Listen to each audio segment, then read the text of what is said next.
Hello, members of Will's Life. Today, in this particular video that I'm making, is going to be sharing my geography final exam project with all of you. And I want to give a special shout out to the person who expressed interest in wanting to see my presentation, and that is /SimsMC. So I really appreciate your interest and wanting to see my presentation. And without further ado, let's begin with the presentation.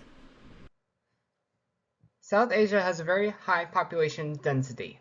This first map shows how dense the population is based on the amount of heat across the region.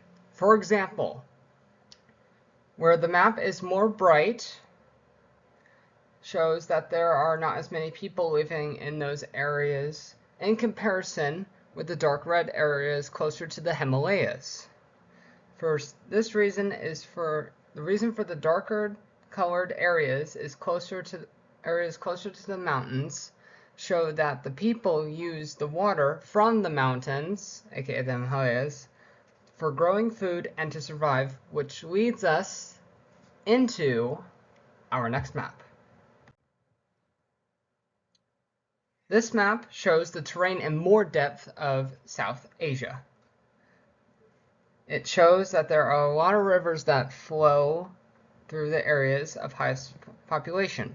So, this benefits the settlements that are at the base of the Himalayas.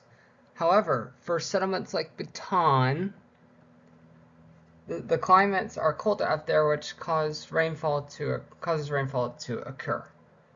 And also more freezes water, so it's a little bit trickier to get the water up there. Traveling east, we now find Southeast Asia. The population is pretty widespread out in this region. A majority of the population density falls on the shores of the South China Sea, so kind of more in this area. The pattern is very common in other places across the world.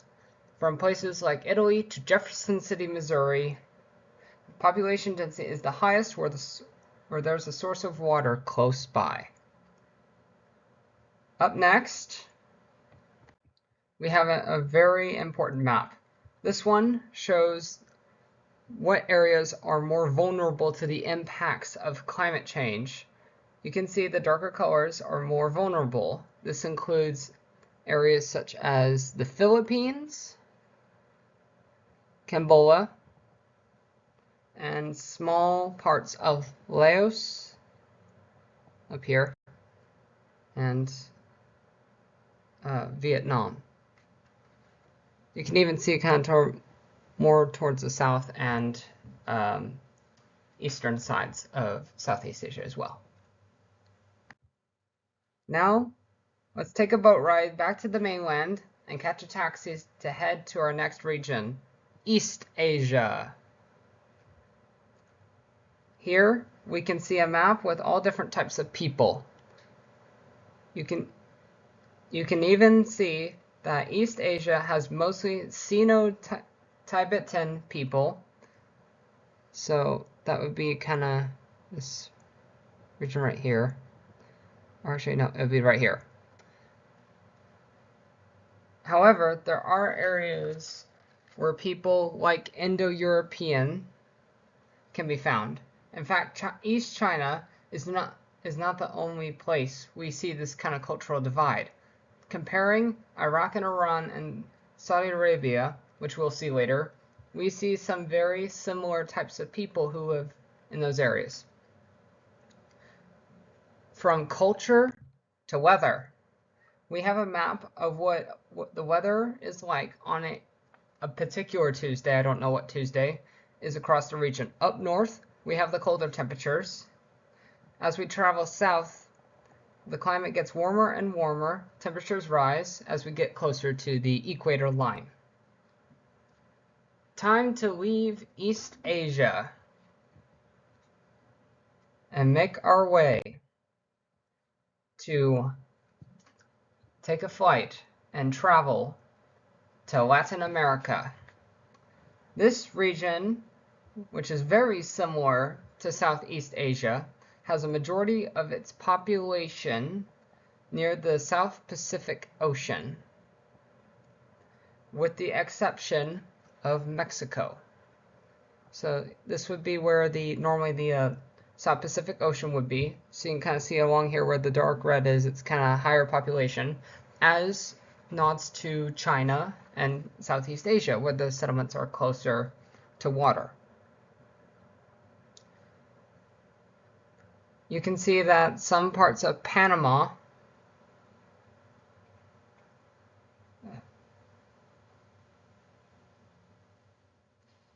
also fall under the tropical zone, where it's kind of close to the equator.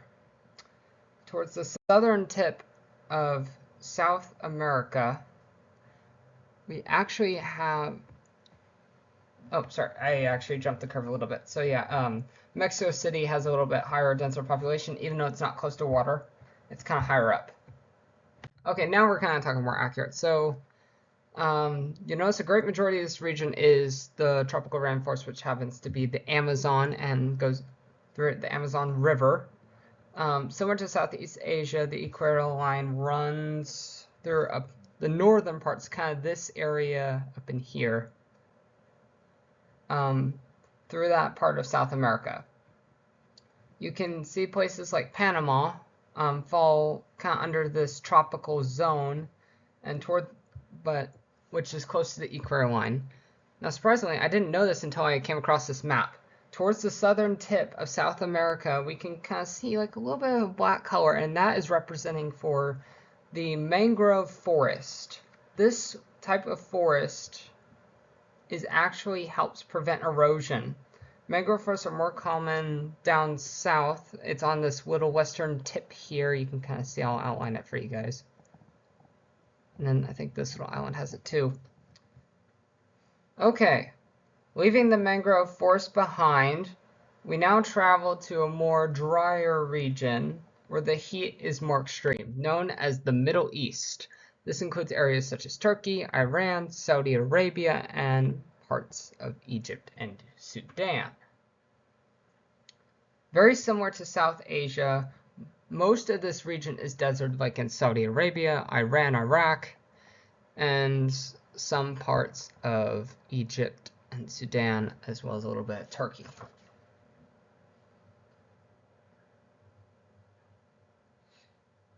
However, rivers such as the Nile, which runs right smack through a little bit the eastern side of Africa, which actually flows through a great portion of that, provides a lot of water for these tropical areas such as this, to grow closer to river banks. The same can be said for the Tigris and Euphrates rivers flowing through parts of Iran, Syria, and Kuwait. Yep, so here's Kuwait, Syria, Iraq. Here we go. All right. This next map shows the different climates of the Middle East. You can see a majority of this region is composed of desert, which is all this giant blob of red that you can see on the map. We see this trend continue in the coming maps when we cover sub-Saharan Africa, so expect that to come, where most of the most iconic desert this is located, the Sahara. Going to the Middle East, you can see up towards in Turkey, their climate is a little bit cooler, as temperatures will feel a little more tropical and humid. For most of the Middle East, though, there's no hiding from the extreme heat and bright burning sun. Now that we've passed the extreme heat, it's time for some fun. Let's now go on a safari. Welcome to sub-Saharan Africa, where most of the region is barely even settled by people. In fact, a lot of the people in this region live kind of more mobile. They usually settle down for a certain duration so their livestock can graze. These groups of people travel across the region in search of new pastures for the livestock once there's no grass at their previous location. Same thing with water. Where the population is highest is where the cities are located, such as Lagos. I think it's up in here somewhere. But yeah, there's more. So there's another major city, and then kind of towards South Africa a little bit. My thing is, speaking of water, this leads us into our next map of sub-Saharan Africa, the map of precipitation between the year 1950 and 2000. This is quite an astounding map. You can see that all the way from Western Central Africa to about Central Africa, and this includes regions such as Gabon and the DRC. While the middle of this section gets the most majority of rainfall, it doesn't get as much. So this is kind of like over a 50-year period. You can kind of see that this is typically where most of the rain out of these 50 years happened. Okay, finally, let's get out of the scorching heat for once. Let's go somewhere everyone knows about, and that's pretty common and people love to talk about in geography, and it's probably the most known geography place when you study geography. Europe! Europe has a very high population density. The densest populations revolve around the major cities such as London, Paris, and yeah, and of course Berlin, Germany, which is somewhere in this region. For example, one of the other major cities in the population density is, other than the major cities, population density kind of, remains pretty consistent, ranging from 62.5 to 250 square miles. As for the temperature, it's a little cooler. The map has a majority of Europe labeled as temperate, which means, it's kind of your average, kind of maybe more not as humid as Missouri, but, kind of similar to Missouri in that sense. If you travel south, the more further south you go, the temperatures will still be temperate. Just expect the humidity level to kind of rise up and get subtly warmer. And as you make your way further north, expect colder temperatures, maybe a little bit more rain, and maybe some snow. It's time for a cruise. This is a very special cruise that we are going to Oceanana. This region is compiled of a series of islands over in this way, including like in between the Tasmanian Sea, Coral Sea. And then this also includes Australia, New Zealand, and Tasmania. The first map, this is a terrain map that Australia is mostly uninhabitable. Where there is a mountain region, it's not very high. As a matter of fact, Australia has an entire area that is completely untouched by people. And it's I think it's in this zone right here, if my memory serves me correct. It's been a while since I studied that. But the reason for this is because this terrain is super remote. You can only access it by the only way to explore it is for a helicopter pilot to take you in and drop you off, and you're basically on your own from there. And there are other dangers to this other than that it's super remote, including Australia is known for having some of the most deadliest venomous snakes in the world. So that is just crazy in and of itself. As much as I don't want this journey around the world to end, we only have one more stop on our travels, and that, my friends, is the Caribbean. Very much like Oceania, it's compiled of a series of islands, island terrain. However, when compared to places like Tasmania and Australia, it's more tropical.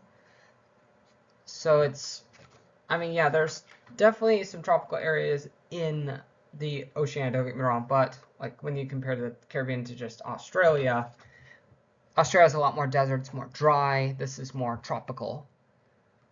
So that's for that. This region really does get a lot of humidity, very similar to like the southern parts of Europe and Latin America, and particularly in the jungle region.